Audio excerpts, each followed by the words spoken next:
At ngayon, kuha tayo ng update sa proklamasyon sa Caloocan. Makibalita tayo live kay Bea Pinlac. Bea!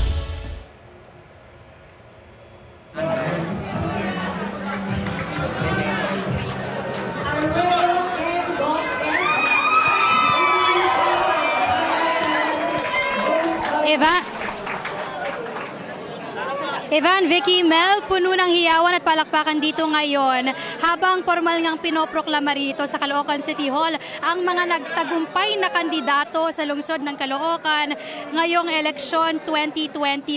Rundown muna tayo, Evan, Vicky, and Mel. Nanalo si Mayor Along Malapitan ng isa pang termino bilang alkalde ng Caloocan, ang 4th vote-rich city sa bansa.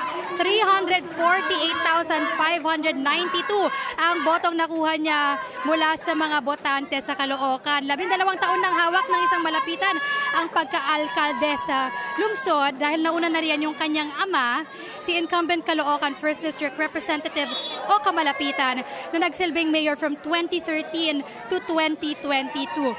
Siyempre, after naman noon, sumunod si Mayor Along, who will be now serving his second term. Ang isa sa pinakamatunog na nakatunggali niya sa pagka-alkalde ay si dating Senador Sonny Trillanes. At sa pagka-Vice Mayor naman, nagwagi si incumbent Vice Mayor Karina Te with 351,289 votes.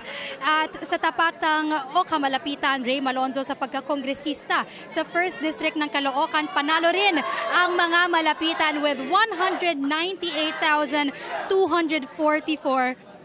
votes. Sa 2nd District, wagi si former Congressman Egay Erice na nakalaban ang incumbent representative ng distrito na si Mitch Cahayon with 105,363 votes. At sa 3rd District, muling mauupo sa Kamara ang unopposed candidate na si incumbent Congressman Dean Asistio. Ayan, patuloy nating sinusubaybayan itong pagdeklara o pagproklama ng mga nanalo sa eleksyon 2025 dito sa Caloocan.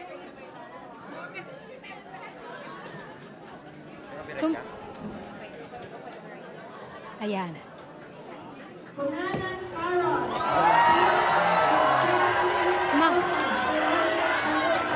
Kung makikita natin dito ay talagang parang victory party na kung turingin ang naging proklamasyon ng mga nanalo sa eleksyon 2025 para dito sa Caloocan. Kanina pa dinumog talaga itong bulwagan ng mga taga-suporta, mga staff ng mga nagwagi nating kandidato dito sa lungsod.